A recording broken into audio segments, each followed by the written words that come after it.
Coucou tout le monde, c'est Léonore, j'espère que vous allez bien. Aujourd'hui j'avais envie de vous faire une petite vidéo pour mon plaisir en réalité, parce que j'en ai peut-être un petit peu besoin. Bon, c'est pas toujours trop la forme. Et je pensais faire un nouveau thème, donc là vous voyez bien les petits boutons que j'ai touchés, c'est exactement ce qu'il faut pas faire. Et c'est le sujet de la vidéo aujourd'hui. Chit-chat make-up, et je vais essayer de vous donner quelques conseils, des tips féminins. Puis on voit la marque de mes lunettes, c'est bien. Je vais vous donner quelques tips féminins pour les adolescents, pour évoluer dans votre vie en tant que femme, même si je pense que actuellement les adolescents actuels en savent plus que moi je savais à leur âge, à mon époque. Donc voilà, c'est parti, si vous voulez me suivre, allez-y. Alors, je vais déjà commencer par mettre un petit sérum là de Fresh, le Blacky Firming Corset Sérum, soi-disant pour éviter les rides, parce que nous commençons à être vieilles, n'est-ce pas?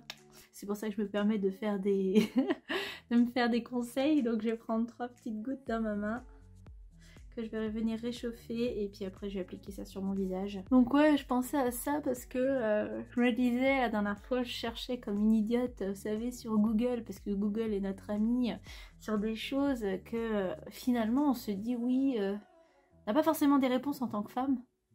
Et en fait je faisais des recherches par rapport à mon stérilet. Et à part les choses généraux, vous voyez, et quelques forums, et il n'y en a pas beaucoup, finalement on sait pas grand chose quoi, et t'es dans le flou, et t'es là, moi est-ce qu'il faut que je voie à tout prix un professionnel ou pas, enfin, est-ce que je me prends trop la tête? Ça c'est forcément possible, ça me ressemble bien. Mais bon voilà. Et du coup ouais, je pensais pourquoi pas à donner mes petits conseils sur mon expérience à moi de la vie de tous les jours quoi. Je peux commencer déjà à vous parler du tout début, hein, qui amène donc les hormones, les poils par exemple. On peut commencer par les poils. Moi j'ai commencé à me raser très tôt parce que c'est une amie qui m'a dit comment faire. Est-ce que c'est bien? Je ne sais pas. Moi j'ai suivi parce que c'était faut se raser, vous comprenez, parce qu'une femme c'est raser. Et peut-être que j'aurais aimé essayer d'autres astuces, m'épiler, etc. C'est le seul moyen vraiment d'empêcher donc la repousse du poil serait les séances de laser qui coûtent vraiment trop cher sa mère. Mais bon. Et moi ce que j'ai bien fait quand j'étais jeune, donc même si j'ai commencé à me raser, ce que j'ai bien fait c'est que je n'ai pas touché à mes jambes, donc chacun sa façon de penser. Et quand j'étais petite, heureusement que quand même j'avais 2 neurones, on se dit ça. Et donc j'ai pas touché à mes jambes. Alors je sais que ça peut être choquant parce que ça commence petit à petit à venir sur le fait comme quoi une femme peut ne pas se raser les jambes, mais bon moi j'ai jamais touché à mes jambes. Donc mes poils ne se voient pas, et je suis blonde de base, même si à force avec le temps, et je commence à foncer au niveau des cheveux, mais j'étais blonde comme les blés d'ailleurs, je pense que vous le voyez. Voilà, je suis poilue, mais je suis blonde, donc je vais pas me raser les bras, je vais pas me raser les jambes, hein, donc voilà. Donc je me suis jamais rasé les jambes, et oh grand Dieu merci, je n'ai pas cette tâche de me raser les jambes en plus de tout ce que je dois raser.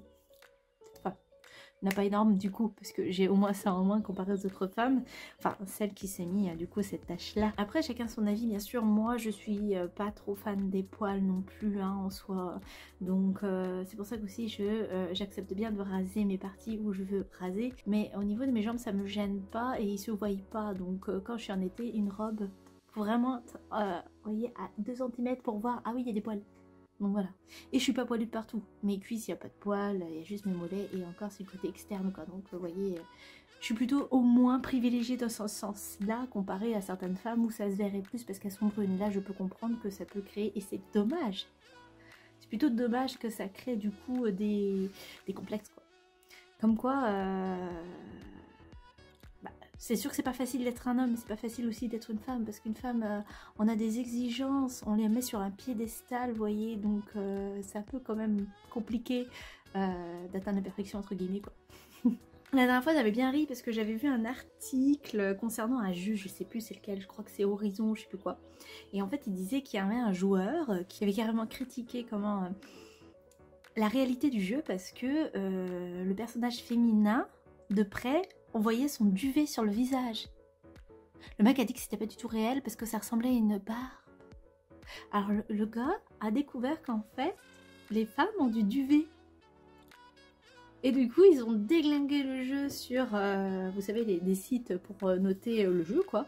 Et ils ont mis des zéros parce que, en fait, le jeu est trop réaliste. mais pour eux, ils ne le savent pas. Oui, une femme, ça n'a pas de poils, ça n'a pas de duvet.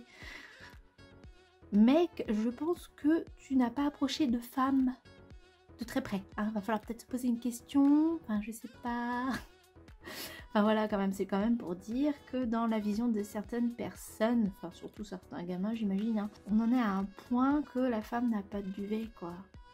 Ça fait peur. Et je me dis qu'en fait on se met tellement de pression sociale pour être parfaite. Pourquoi faire en fait hein.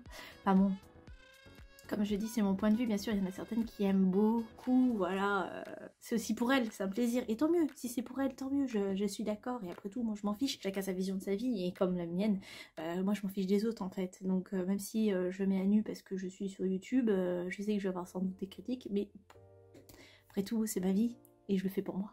C'est comme le make-up en fait, c'est pour ça que pour moi il n'y a pas de règle dans un make-up, parce que vous faites comme vous avez envie, ça vous fait du bien, même si c'est raté on s'en fout, parce que voilà, c'est un petit moment, bah en fait, on se ressent sur soi et c'est important parce que c'est important de penser à soi. C'est triste, mais c'est vrai. Et donc, ouais, les poils. Donc moi, mon conseil, c'est de prendre son temps et pour essayer le pour et le contre, même si c'est difficile parce qu'on se met vite, très vite, très jeune, à vouloir y penser ça et éradiquer. Donc c'est les foutus poils qui nous pourrissent la vie. Une des raisons pour laquelle aussi, donc j'ai mon propre avis concernant les sourcils, je ne les épile pas parce que bon, après, j'ai pas non plus, comme j'ai dit, j'ai la chance de ne pas avoir une extrême pilosité faciale, donc du coup je ne les épile pas. Bon, à part moment je les épilais parce que vous voyez, bon ça pousse un petit peu en bas etc, mais en vrai moi je vois pas pourquoi je dois me forcer, je me force à faire un sourcil net, surtout que moi en vrai je trouve mes sourcils naturels très beaux et que ça me gêne en aucun cas, et je trouve que je suis pour autant malgré tout féminine, donc bon. D'ailleurs, en parlant de ça, j'avais une amie qui était venue chez moi la dernière fois, je l'avais maquillée, elle a pas voulu me faire une vidéo avec moi à la vilaine, enfin bref. Et elle m'avait dit, bah pourquoi t'as pas de maquillage, c'est vrai, pour les sourcils. Donc du coup, je vais tester avec vous un maquillage que j'ai acheté chez Primark pour faire les sourcils, donc je ne sais pas faire. Alors ça va être marrant. Donc vous voyez, il y a un petit embout crayon. En plus, je sais même pas si c'est bien la bonne teinte, hein, parce que j'avais pris quelle teinte d'ailleurs. C'est blonde. Moi aussi, c'est blond. Bon bref, on va essayer ça. Donc vous voyez, il y a le petit capuchon où on peut tailler, et du coup un petit truc, un petit goupillon pour... oula, il y a la poussière là-dedans. Rassurant.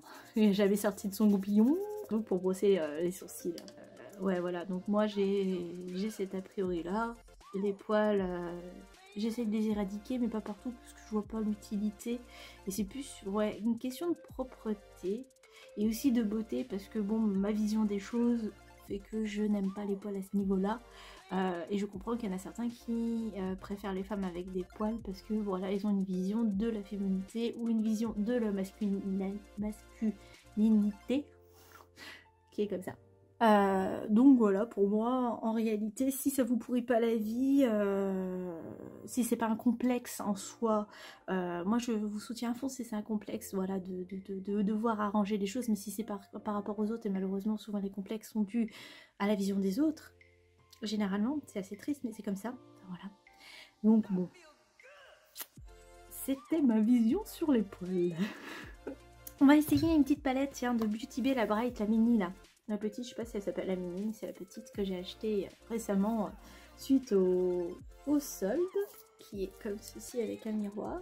Et je pense que je vais utiliser les couleurs vertes, surtout la Frosted Lime, la Oasis et puis peut-être la Lagone. Je vais pas tout vous expliquer ce que je fais, hein, c'est comme je discute. Moi, ce que je voulais aussi parler, c'était par rapport aux règles. Alors je sais que maintenant on en parle un petit peu plus et je sais qu'il y en a beaucoup qui ont quand même plutôt d'appréhension concernant tout ça. Au début, bah, comme d'habitude, mes premières règles, bah, c'était aussi une amie en fait qui m'a conseillé. Heureusement qu'il y a les amis. Enfin, entre guillemets, hein, parce que ma mère, elle était plus team serviette et j'ai une amie qui m'avait montré donc qu'on pouvait utiliser les tampons. Les tampons, j'ai jamais été vraiment un tampon hein, de base, je suis pas fan du tout d'avoir quelque chose à l'intérieur de moi. C'est pas... Enfin, en tant que tampon, on s'entend. Moi j'étais stressée par ça, ça me plaisait pas. Puis avec le risque, parce qu'il faut savoir que le risque majeur des tampons, c'est le risque du syndrome... comment ça s'appelle je sais plus le nom. Il y a un risque comme quoi, si ça reste trop longtemps à l'intérieur, vous voyez ce que je veux dire, les bactéries tout peuvent se multiplier et faire une infection. Donc ça peut être très grave hein, dans tous les cas. J'étais pas très fan de tout ça, donc moi j'étais plus team serviette à l'époque. Et en fait, ça fait quelques années, je crois maintenant, ça fait combien de temps, je ne sais pas. Enfin, ça doit faire maintenant 3 ans, je pense, facile, que du coup je me suis remis aux serviettes lavables. Alors pourquoi les serviettes lavables? En fait, je me suis posé plusieurs questions. Est-ce que il y a plusieurs manières, bien sûr, d'appréhender les règles, parce que malheureusement les règles ça coûte super cher. Les serviettes, au bout d'un moment il y a une odeur, ça pue. Puis je commence à me dire ouais, comment c'est fait, c'est blanchi par la javel et tout, t'as envie de mettre ça sur tes muqueuses, parce que les muqueuses, les parties génitales, vous voyez, c'est quand même très sensible et on risque en fait de se foutre de la merde dessus, quoi. Enfin, au bout d'un moment, on est tout le temps, enfin, tous les 28 jours, on est obligé de mettre ça sur, voilà, notre petit minou, quoi. Donc, je me suis dit, non, c'est pas possible. En plus, j'essaye de faire à peu près une ligne de vie assez saine, donc je me suis dit faut que je change ça dans tous les cas. Et donc je me suis intéressée à la question. Donc il y a les cups, que je m'étais aussi posé la question, qui est vous savez, un petit récipient qu'on met aussi à l'intérieur en pinçant et tout, mais on a le même risque du coup que les tampons, parce que même si c'est propre etc, t'as quand même les règles qui stagnent. Il faut avoir le temps, puis avec mon travail, il faut avoir le temps de s'arrêter, d'aller le vider, de le nettoyer, de le stériliser. Enfin, je sais pas trop, en vrai. J'étais pas... Puis comme je vous dis, j'étais pas hyper fan de l'idée d'avoir quelque chose en moi comme ça. Alors surtout une cup, hein, encore pire, plus gros, merci. Après c'est mon avis à moi, donc voilà. Donc je me suis mise aux serviettes hygiéniques lavables. Alors pourquoi serviettes hygiéniques lavables et pas culottes menstruelles? Parce que ben l'argent. Punaise, une culotte menstruelle ça coûtait la peau du cul quand même, hein, à mon époque. Donc mettre minimum 30 € dans une culotte. Donc j'avais acheté sur la Maison du Bambou, je crois, c'est ce site là, donc c'est pas un partenariat hein, bien sûr, vous vous en doutez vu le peu d'abonnés, de vues que j'ai. Mais bon, donc du coup la Maison du Bambou, j'ai acheté donc ces serviettes hygiéniques lavables. Et je pense que plus tard, quand j'aurai un peu plus de sous, je vais sans doute investir dans des culottes, parce que ça tient plus longtemps et c'est quand même un peu moins chiant. Après, en vrai, j'avais pris une taille S à l'époque, en sachant qu'en fait, je venais de changer de mode de contraception. Donc, je suis passée du préservatif au stérilet, mais je vais vous expliquer ça après. Et en fait, j'ai pris un stérilet en cuivre qui... influe sur les règles, et en fait les règles deviennent hémorragiques à cause de l'inflammation due au stérilet en cuivre. Voilà. Du coup j'aurais peut-être dû prendre plus gros, mais je voulais pas être gênée, vous voyez, par la grosseur des serviettes. Donc j'avais pris une taille S en me disant au pire je verrai bien ce que ça fait. Et en vrai elles sont cool. Franchement, elles sont kiki. Je sais pas si j'en ai. J'en ai malheureusement pas. Elles sont en train de sécher parce que je les ai lavées. Je viens de finir ma période de règles, si vous êtes content de le savoir. Et donc, c'est des toutes petites serviettes. Et je crois que j'en avais acheté aussi une autre qui est normalement pour la nuit. C'est celle-ci. Donc, celle-là, elle est énorme. Je l'ai jamais utilisée parce qu'elle est trop grosse pour moi. Je la supporte pas du tout. Donc, j'ai bien fait de prendre les petits formats. Donc, c'est au charbon. Le tissu, donc au niveau odeur etc c'est mieux. Et en vrai depuis que je suis passée à ça, il n'y a plus d'odeur hein, au niveau des règles, c'est pas du tout pareil, comme quoi c'était vraiment dû aux produits qu'il y avait dans les serviettes hygiéniques. Donc je tape. Le souci c'est que ce que j'avais acheté en réalité c'était pas suffisant, donc du coup quand j'étais sur Beauté Privée, je crois que c'est ça, j'ai racheté donc des serviettes hygiéniques. Et celle-là par contre je pouvais pas choisir la taille, donc c'est des grosses. Donc c'est du bambou charbon gris qui est à l'intérieur. Et celles-là sont beaucoup plus épaisses. Moi, je vous le dis, ça tient bien chaud. Avec mon stérilet en cuivre, et ben finalement les S c'est pas suffisant, parce que en 2 heures de temps je les remplissais quoi, tu vois. Donc du coup j'utilise ces grosses serviettes quand je suis au plus haut point culminant de mes règles. Voilà. Donc ouais, au niveau des odeurs, il n'y a pas d'odeur. C'est plus agréable parce qu'on sait ce qu'on met sur notre peau. On a de moins de risques, etc.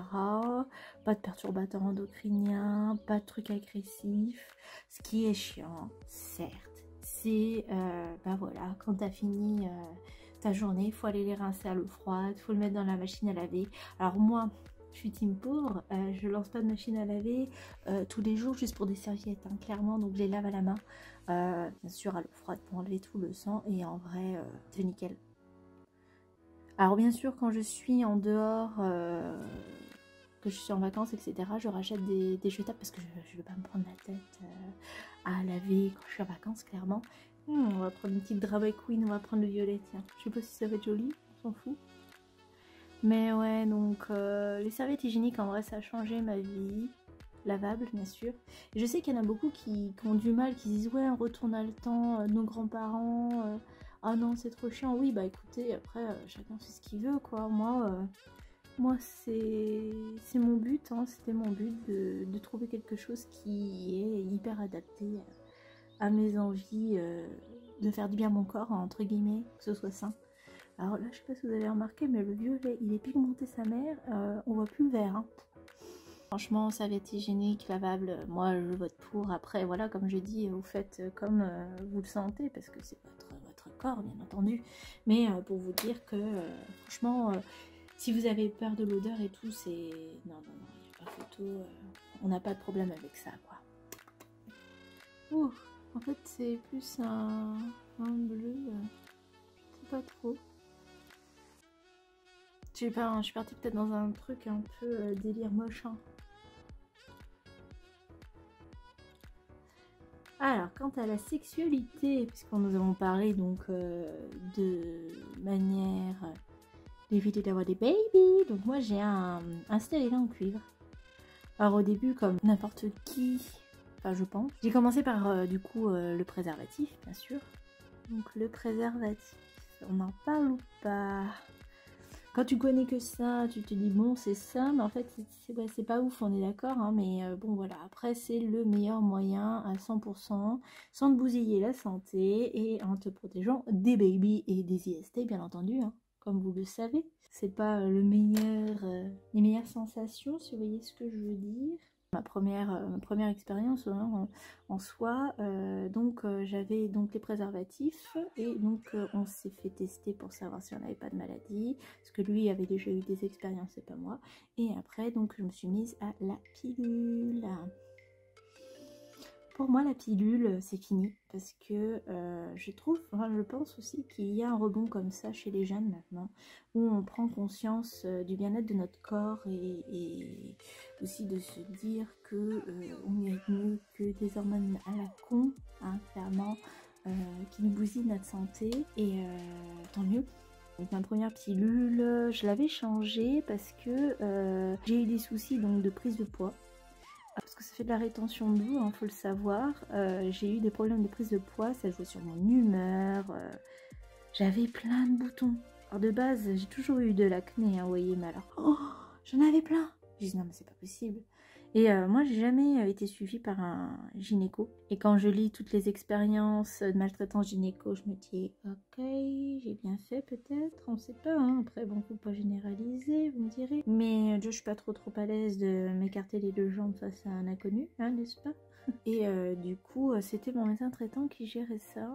Donc celle qui m'avait prescrite ma première pilule, qui m'a fait mon premier frottis, qui m'a changé pour ma deuxième pilule. Donc la deuxième pilule, je trouvais aussi que j'avais une baisse de morale et tout. Je me dis putain, puis les hormones, de toute façon ça joue là-dessus, hein, en sachant que en plus de jouer sur ton humeur, sur ton poids, sur ta libido pour certaines, sur le risque de faire des phlébites. Alors je sais pas si vous savez ce que c'est une phlébite, mais en gros déjà, juste d'être une femme, de prendre la pilule, vous fumez en plus, vous avez une grosse chance de faire des phlébites. Donc les phlébites c'est une formation de caillon sanguin dans les veines et artères de la jambe, des jambes. Et ça peut se déplacer parce que quand vous marchez, ben...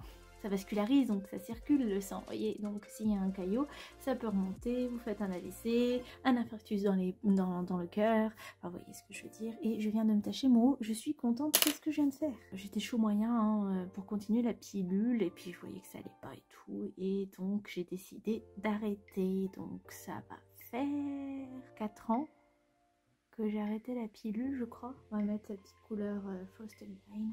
On a dû retourner avec mon ex de l'époque au cher préservatif. Finalement, je vous épargne mes soucis, etc.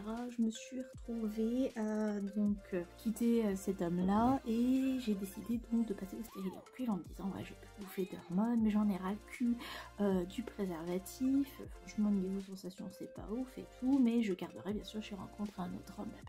Alors ça aussi, il n'y a pas beaucoup de choses de noter dans les forums. Et ça, j'en trouve vraiment... désolée, hein, je suis vraiment outrée qu'on a si peu d'informations concernant ça. Parce qu'en réalité, c'est hyper important, quoi. Enfin bon... Je ne suis pas allée voir un gynécologue pour poser mon stérilet. C'est aller voir directement une sage-femme, parce que les sages-femmes font très bien leur travail. Ils savent très bien poser les stérilets. Et comme je n'ai jamais eu d'enfant, donc on appelle ça une femme nullipare, et ben j'avais droit à un tout petit stérilet, parce que l'utérus du coup est tout petit. On m'avait dit il faut venir 20 minutes avant avec avoir pris donc du spasfon pour éviter contraction, parce que comme vous mettez un corps étranger dans votre utérus, bien sûr, l'utérus il dit what? Qu'est-ce que c'est que ça? J'en veux pas. Contraction du coup pour essayer d'éjecter tout ça, quoi, vous voyez. J'avais pris de spasfon, je suis arrivée là-bas. Si j'avais su, si j'avais su la douleur que c'était, je ne l'aurais jamais posé, hein, clairement. Non, parce qu'en fait, comment vous expliquer? Déjà, j'ai un utérus rétroversé.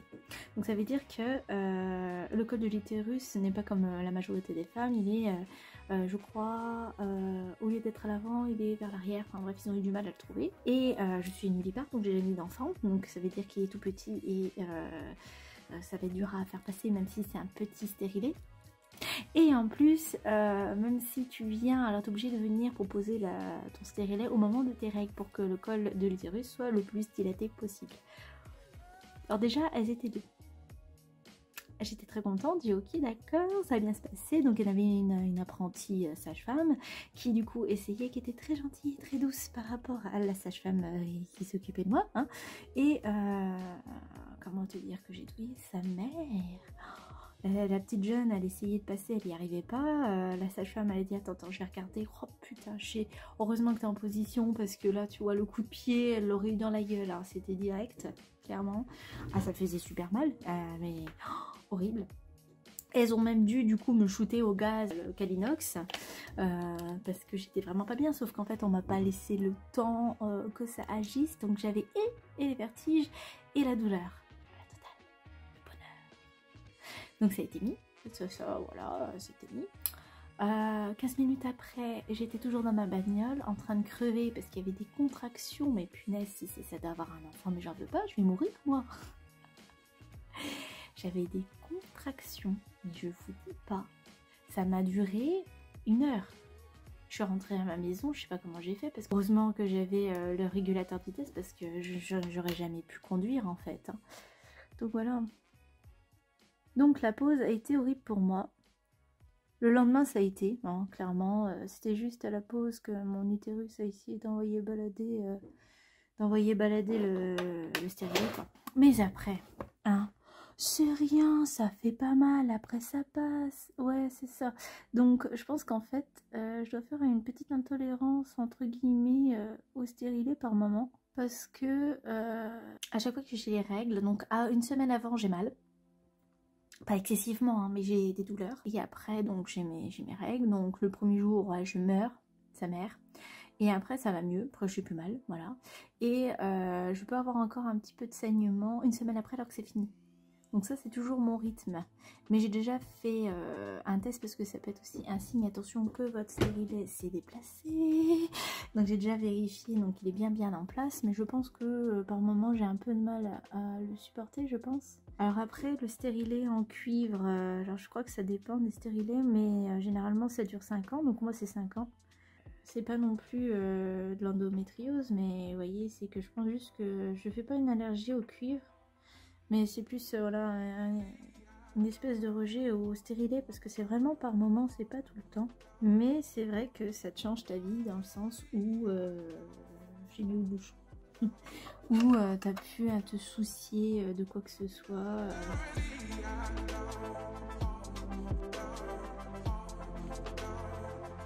Après voilà, les règles sont un peu plus hémorragiques certes, au début ça me faisait peur, hein. Punaise, je saignais pas mal les premiers temps, mais après ça se calme, il n'y a pas de souci hein, dans tous les cas. Et puis voilà, sinon après je le sens pas, hein. Vous voyez là ça va, je suis très bien. Donc le stérilet, c'est vrai que c'est une bonne solution pour éviter les hormones. Et après il faut savoir que nous ne sommes pas toutes égales. Par rapport aux effets, il y en a que ça leur fera strictement rien. Et après, voilà, il y a des gens comme moi qui douillent sa mère. Et oui, c'est souvent les utérus rétroversés hein, qui ont du mal hein, pendant la pause. Hein. Moi, je dis ça, je dis rien. Et soi-disant, l'enlever fait moins mal, mais il peut faire aussi mal. Hein. Voilà. Donc, je pense qu'on vous le dit pas. Moi, je vous le dis. Je vous préserve, mes petites.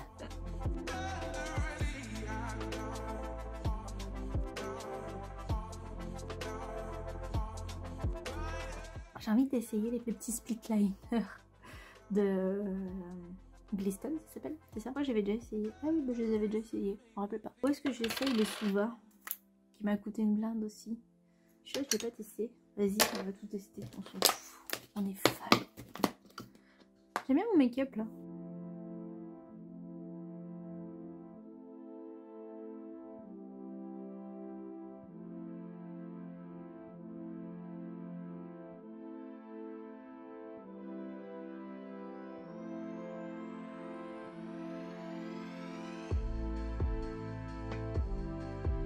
Pourquoi mon œil gauche est 100 fois meilleur que l'œil droit? On va essayer là nos trucs de sourcils, tiens. Je vais essayer de boucher les trous, j'en sais rien.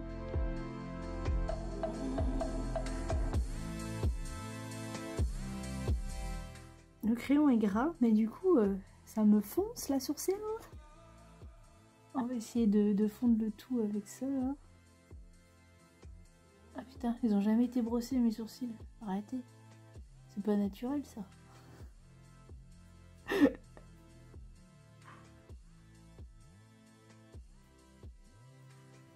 Je crois que j'aime pas.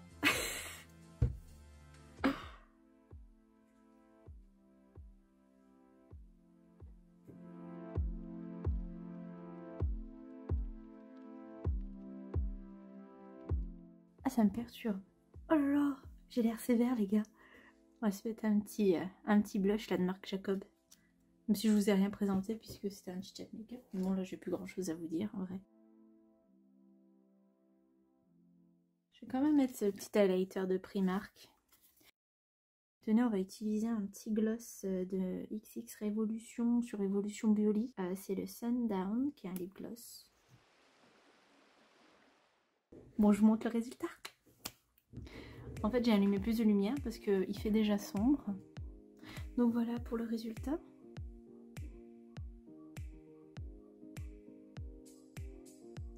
J'ai fait du coup plein de petits points de liner. J'ai mis un petit liner blanc là et là. Je comptais en faire un en dessous parce que j'ai vu ça, c'était trop beau. En fait, je suis partie en live avec mon red seal. Donc finalement, non, parce que c'est sombre. Donc je peux pas mettre du blanc. Dommage. Donc voilà pour le résultat. J'espère que vous avez aimé ma petite vidéo chit-chat make-up. Bon, en tout cas, je vous fais plein de bisous. C'est vos petites S et je vous dis à la prochaine. Bye bye.